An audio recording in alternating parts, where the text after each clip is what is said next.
Pak Hugeng, 2 bulan lalu saya menemui diundang oleh istri beliau, Tante Mary, umurnya 100 tahun. Dengan memori yang kuat, dia menangis ketika mengucapkan,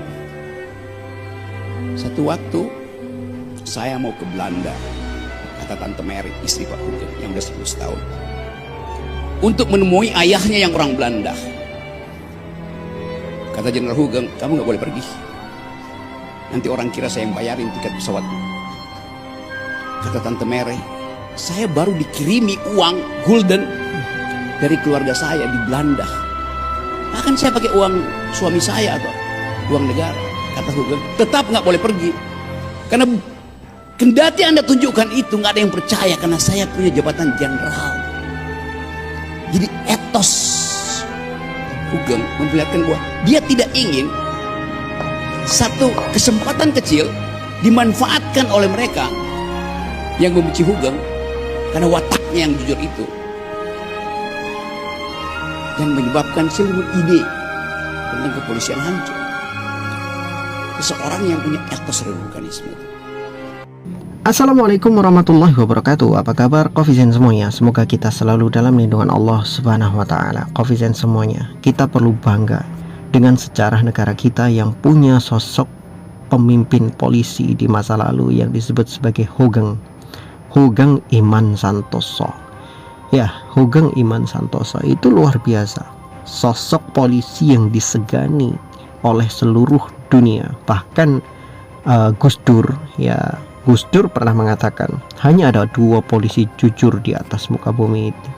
Pertama patung polisi, yang kedua Hugeng, ya kan? Itu perkataan Gus Dur. Ya kalau kita ngomongkan masalah politik, kita ambil rujukan Gus Dur nggak masalah. Tapi kalau ngomongin agama, ya mohon maaf sekali lagi, saya nggak akan mengambil perkataan Gus Dur kalau ngomongin masalah agama, banyak ngawurnya. Tapi kalau untuk politik bagus, Gus Dur bagus dalam masalah politik, dan menilai orang juga bagus, termasuk dia menilai Hugeng.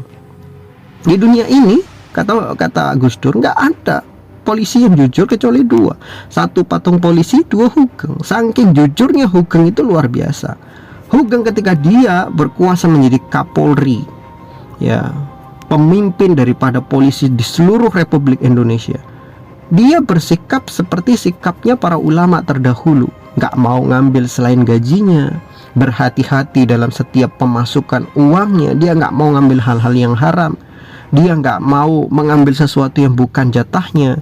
Bahkan setelah Hugeng itu pensiun, dia nggak punya mobil, sedangkan anak buahnya punya mobil semua. Kenapa dia nggak punya mobil? Dia hanya takut kalau dia beli mobil, orang berpikir, oh iya wajar, dia Kapolri, ya kan, dia kepala polisi, dia bisa beli mobil dari duit negara. Orang akan berpikir seperti itu. Makanya Hugeng nggak pernah beli mobil dan tidak pernah menggunakan kekuasaannya untuk memperkaya dirinya. Sehingga setelah beliau pensiun, mobil yang diberikan kepada Hugeng itu adalah hasil iuran daripada anak buahnya yang betul-betul mengagumi atau menghormati Hugeng. Dan selain itu, sikap yang perlu ditanamkan oleh sosok Hugeng yang diceritakan oleh Rocky Gerung itu tadi, itu adalah sikap yang luar biasa. Bagaimana seorang pemimpin demi berhati-hati tidak menggunakan kekuasaannya untuk hak pribadi, untuk masalah pribadi. Hugeng sampai melarang istrinya, yang dia itu istrinya berdarah Belanda, untuk pulang kampung mengunjungi orang tuanya di Belanda. Padahal bisa beli tiket pesawat. Hugeng punya duit, bisa dia membiayai istrinya untuk berangkat ke Belanda. Tapi apa kata Hugeng? Jangan, kamu nggak boleh. Apapun yang terjadi, kamu nggak boleh ke sana, ke Belanda. Kenapa? Karena saya punya kekuasaan. Takutnya walaupun saya beli tiket itu dengan uang saya, orang lain nggak akan pernah percaya. Kenapa? Karena mereka melihat saya adalah orang yang punya jabatan. Bayangkan dengan pejabat-pejabat kita yang sekarang yang warawiri pakai jet pribadi itu.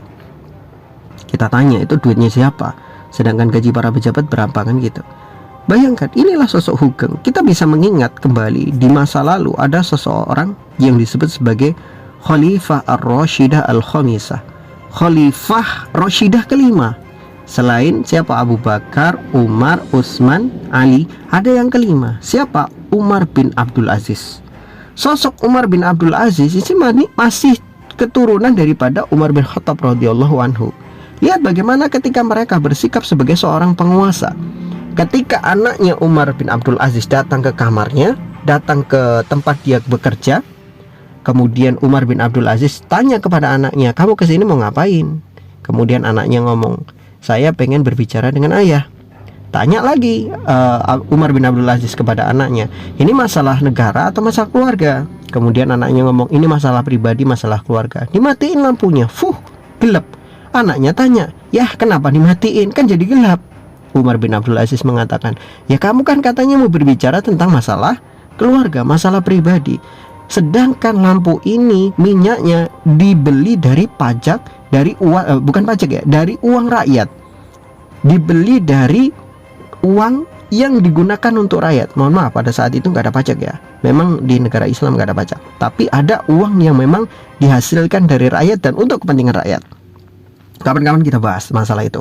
Nah, uang itu dibeli untuk minyak, minyaknya dipakai untuk menyalakan lampu, dan lampu itu digunakan untuk mengurusi urusan-urusan rakyat. Kalau kamu berbicara kepadaku hanya untuk masalah pribadi, maka lampu ini aku matikan, karena nanti ini akan jadi hisab di hadapan Allah Subhanahu wa Ta'ala, dan itu hisabnya berat karena aku menggunakan fasilitas rakyat untuk masalah pribadi. Bayangin, itulah pemimpin yang bijak, pemimpin yang betul-betul pemimpin, gak seperti yang sekarang, ya kan? Makanya pemimpin-pemimpin kita itu kan banyak yang diprotes habis-habisan itu. Apalagi dengan wacana-wacana ke depannya, katanya PNS nanti nggak dapat lagi pensiunan secara full, apalah itu. Sedangkan DPR yang berkuasa cuma 5 tahun aja dapat pensiunan seumur hidup sampai dia modar. Ini kan lucu gitu loh. Penguasa-penguasa seperti ini nih, ketika mereka bikin kebijakan ya hanya untuk menguntungkan kebijakan pribadinya mereka masing-masing, menguntungkan kantongnya masing-masing. Berkaca di masa lalu, kita punya pemimpin seperti Hugeng, kok ya malu banget gitu kita punya pemimpin-pemimpin yang sekarang seperti itu. Tapi kembali lagi, pemimpin itu cerminan dari rakyatnya. Rakyat itu adalah orang-orang yang memilih pemimpinnya. Jadi kalau kita melihat kenapa kita dipimpin oleh orang-orang seperti itu, ya karena orang-orang sekarang memilihnya. Dan kenapa kita memilih seperti itu? Ya karena kebanyakan rakyat di Indonesia bodoh. Dan kenapa rakyat di Indonesia bodoh? Memang sengaja dibuat bodoh. Pendidikan kita sengaja dibuat untuk tidak maju. Karena kebodohan orang-orang bodoh adalah aset terbesar di negara kita. Dengan aset itu, maka orang-orang yang tidak kompeten, orang-orang korup, orang-orang bodoh juga tetap bisa berkuasa di atas. Itu yang perlu kita pahami. Jadi banyak hal yang ingin saya sampaikan, tetapi apa yang kadang saya sampaikan bisa ngalor, bisa ngidul. Semuanya adalah hal yang menjadi PR kita bersama, menjadi curahan hati kita bersama, kegelisahan kita bersama. Negara kita ini kedepannya mau seperti apa? Kadang-kadang kita berpikir semakin kesini kok semakin kesana. Pemimpin-pemimpin, orang-orang yang duduk di atas jabatannya makin kacau-kacau saja. Bahkan kebijakan-kebijakannya tidak juga menguntungkan rakyat, tidak mensejahterakan rakyat. Apalagi kemarin juga katanya BPJS dicabut. Naudzubillah, ya Allah. Kita semakin kesini makin kacau gitu. Hanya demi MBG, yang MBG sendiri ya kita sampai sekarang belum tahu betul-betul tahu manfaatnya seperti apa. Tapi BPJS harus dikorbankan, uang pendidikan dikorbankan, uang sosial dikorbankan, kesehatan dikorbankan, semuanya hanya untuk masalah MBG. Wallahu a'lam bishawab. Kita mau menuju kemana? Saya khawatir apa yang dikatakan oleh Presiden Prabowo di masa kampanyenya dulu adalah tahun 2030 Indonesia bubar. Itu betul-betul saya khawatir, itu betul-betul saya takutkan. Sedangkan 2030 itu hanya tinggal 4 tahun lagi. Wallahu a'lam bishawab. Semoga bermanfaat apa yang saya sampaikan.